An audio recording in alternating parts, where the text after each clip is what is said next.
carrying out construction of Bonny Border Road. Anambra State Governor threatens to shut down banks that comply with IPOB sit-at-home order. On the foreign scene, Taliban announces new rules for female students in Afghanistan. I am Ifeemi Andrew.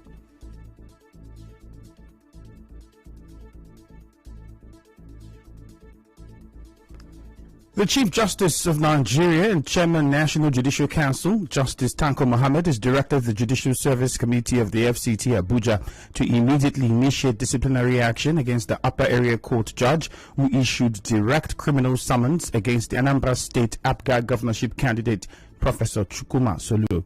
This directive was issued to the JSC under the chairmanship of the acting Chief Judge of the FCT, Justice Hussaini Yusuf Baba.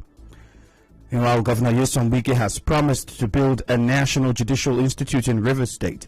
Governor Wike said the foundation stone for the institute will be laid during the next round of projects. He also said the institute will be a training center for magistrates and judges in the state.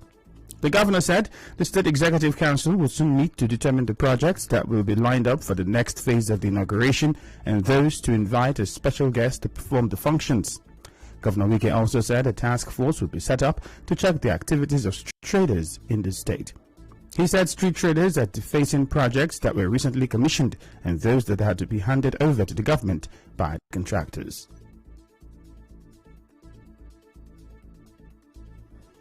The Rivers State government has disagreed with the claims that the Bonny Border Road construction is being carried out by the federal government and NLNG.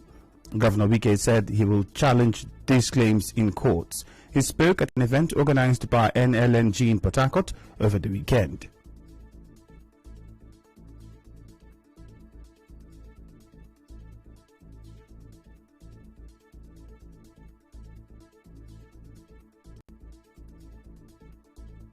It's a funded between LNG and all the states of the Federation and the federal government. The money that the federal government contributed to NNPC to the establishment of LNG is from the Federation account money. So nobody can say that it is federal government. It is not correct. It is all our money. So federal government cannot say they funded with LNG to build Bonny Border Road. In any case, in the next 2 weeks, we'll go to court for court to determine actually whether it is the federal government. We must go to court to straighten things out. I'm not sure that the headmaster has got their own. And that is why the road is not moving fast. The Rivers State Governor, while speaking on the cost of constructing the NLNG Train 7, said the state will not allow the VAT from the work to be given to the federal government. All of you who fear to die, you will die. None of you will run away from death. I had the Train 7 is $10 billion. No, so 7.5% of that is how much? I should leave that money to go to that place. You must be joking. 7.5% of $10 billion. You know what my state will be like? No, I don't agree now. I don't agree. If you want to kill me, kill me. It will not work. Forget about whether you say status quo or no status quo.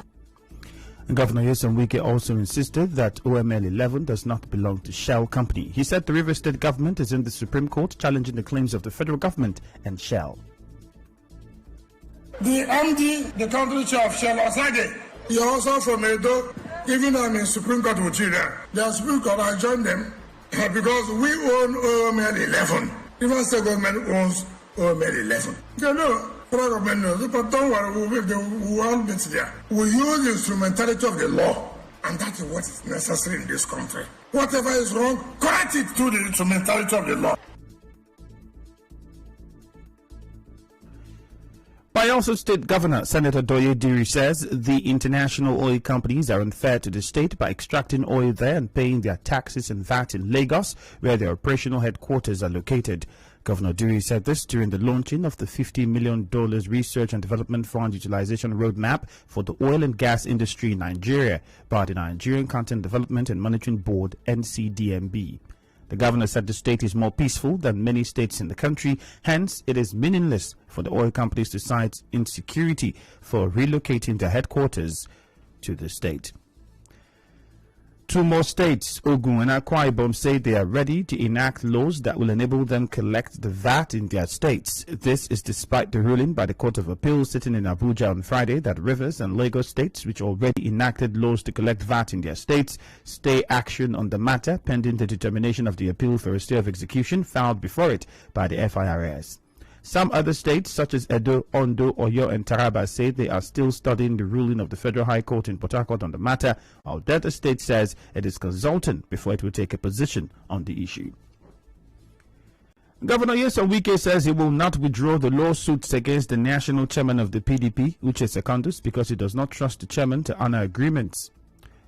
Punch newspaper reporting that Governor Wike said this in a meeting with the Senator David Mark-led committee set up by the PDP National Executive Committee to resolve the party's crisis.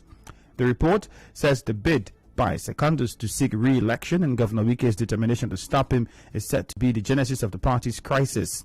The Mark-led panel had met with Secondus and Governor Wike with a proposal that they both withdraw pending lawsuits to pave the way for the peaceful resolution of the crisis.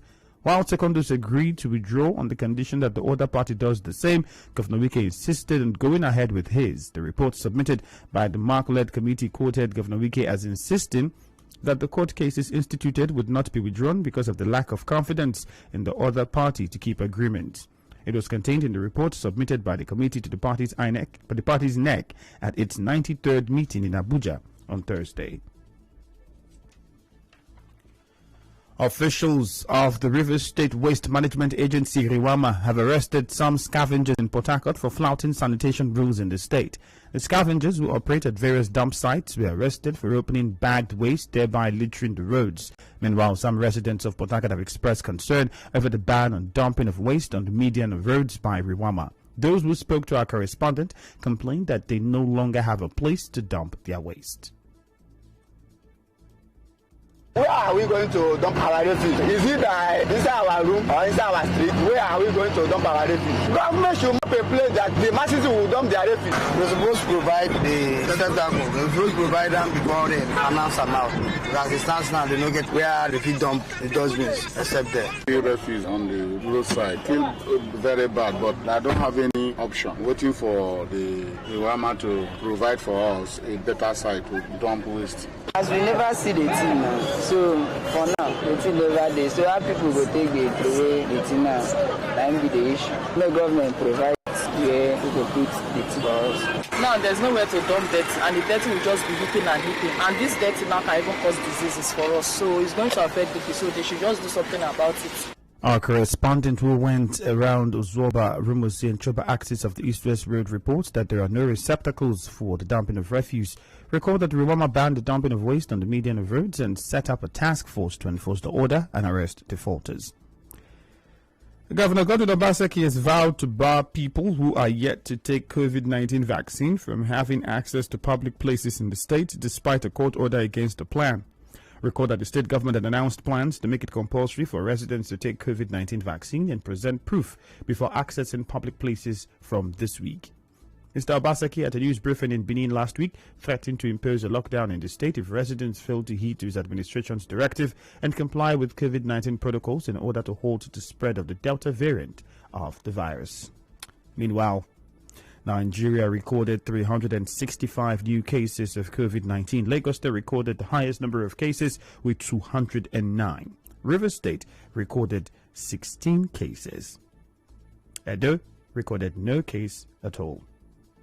The NCDC made this announcement on its official Facebook page. Still ahead, Anambra State Governor threatens to shut down banks that observe IPOP sit at home. Stay tuned.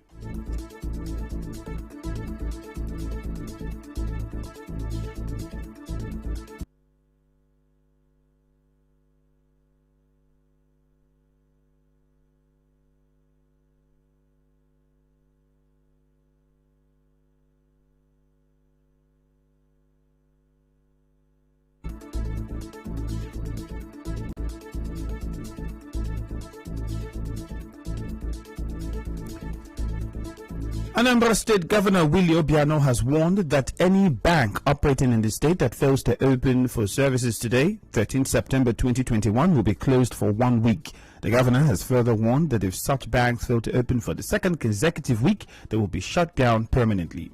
Governor Obiano was speaking during a meeting after the weekend with members of the State Security Council, comprising all security outfits in the state. Heads of all bank branches, market and transport leaders in the state said his government is deeply concerned about the economic implications of the sit-at-home order on the state. Obiano assured that adequate security measures have been put in place to ensure compliance, saying that security patrol will increase around bank branches and other business ventures across the state. Governor Obiano further directed that markets will continue to open, as well as commuters involved in transportation business. He asked people to have confidence and go about their businesses without fear of harassment. One of the persons declared wanted by the River State government for alleged criminal activities and harassment of contractors in the state, Tambari Gbara, says he is not a criminal. Mr. Gbara told our correspondent that he was working with Julius Berger, but was sacked and declared wanted for demanding for a staff bus or transport. Transport for staff of the company working at Ahiamakara. He appealed to the River State government to reconsider its action against him and others and asked the company to reinstate them, noting that they have not committed any offense.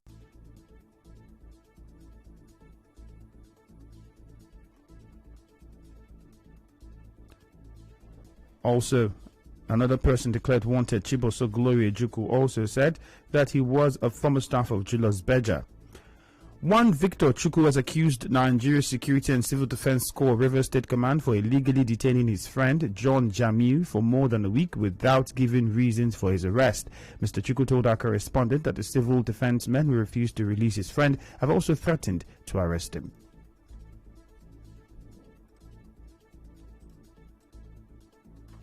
They came to my house in my phone to arrest one of my friends. Since Monday till now, civil defense has been detaining that guy in their office. We will not even report to police. So I am saying this, let the whole world know what civil defense are doing.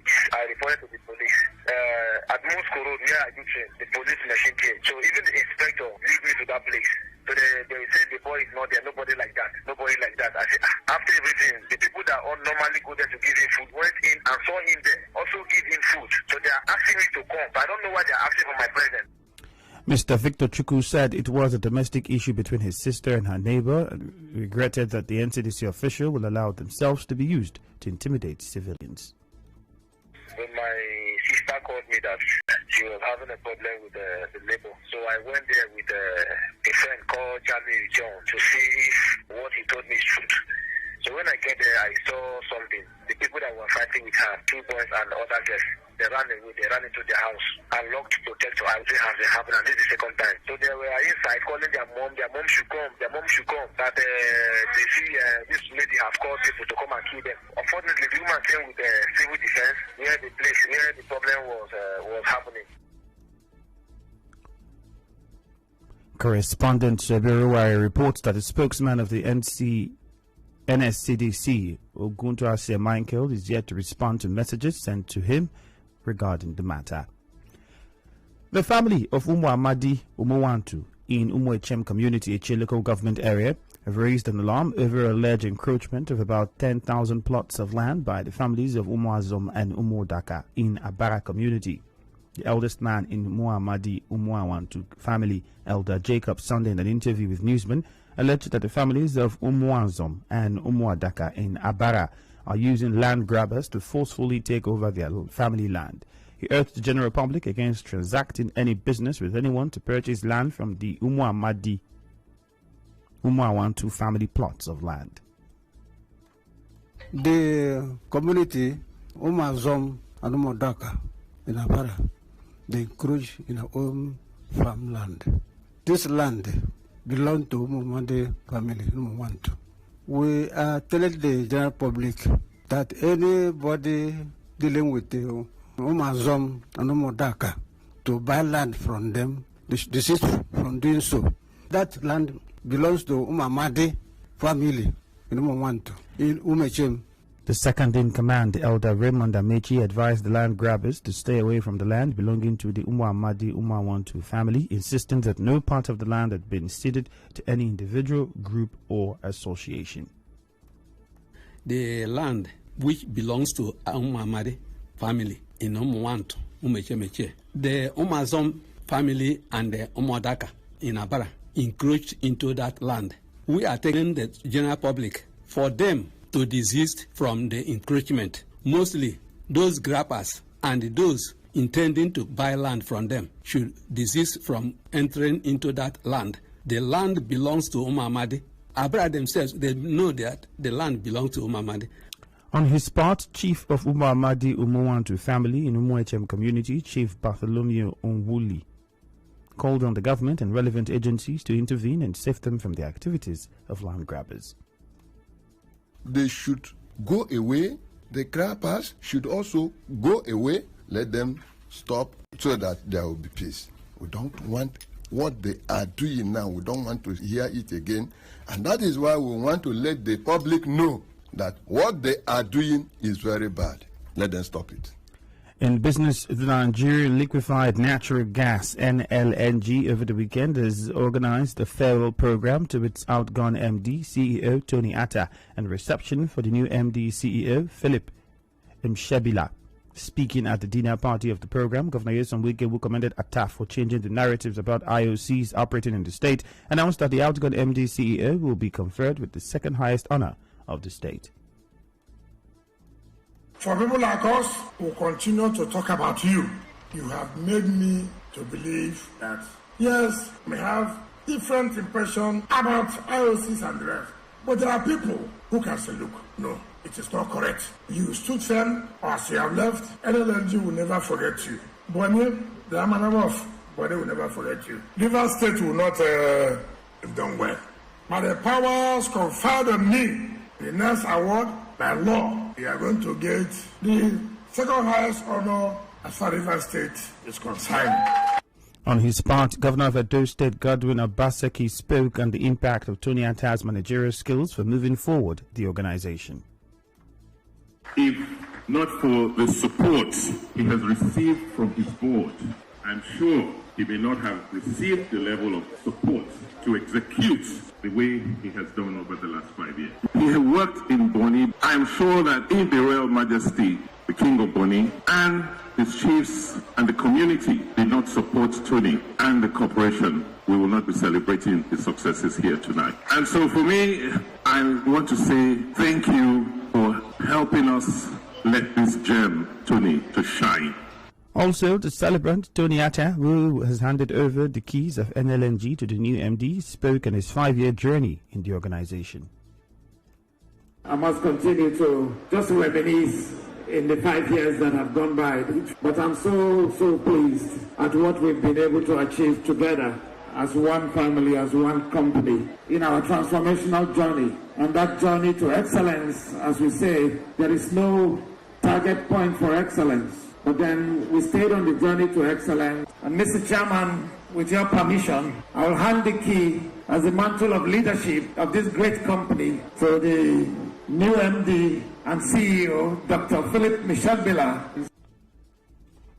On his part, the new NLNG MD CEO, Dr. Philip Mshebila, while making his handover speech, said he will improve on the growth and development his predecessor left for the company.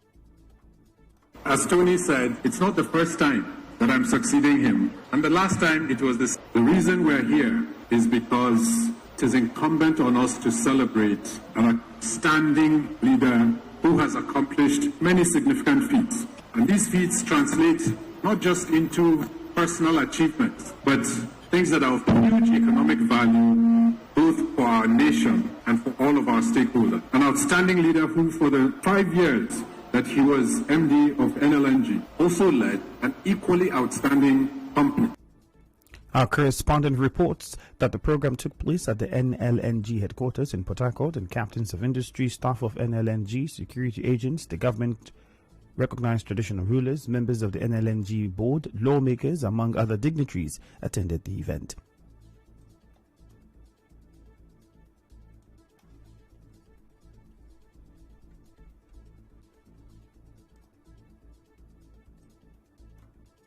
And now, we'll bring you news from around the world.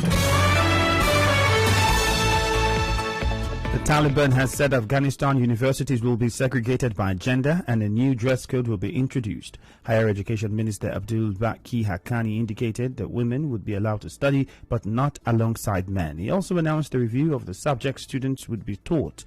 Women and girls were banned from schools and universities under Taliban rule between 1996 and 2001. The news was edited by Eno Bevere. On the news this morning, you heard that the CJN has directed Judicial Service Committee to discipline the FCT judge. The Rivers State government has disagreed with claims that the federal government and LLNG are carrying out construction of Bonny Bodo Road. Anambra State governor has threatened to shut down banks that fail to operate. Anambra State governor has threatened to shut down banks that comply with IPOB sit-at-home order. On the foreign scene, Taliban has announced a new rule for female students in Afghanistan. The news was edited by Noah Bevere. Contact our newsroom on 0818-900-0017. For more stories, visit our website at www.nigeriainfo.fm. Cloudy weather expected in Port Harcourt this morning. My name is Efthimi Andrew. Thank you for your time.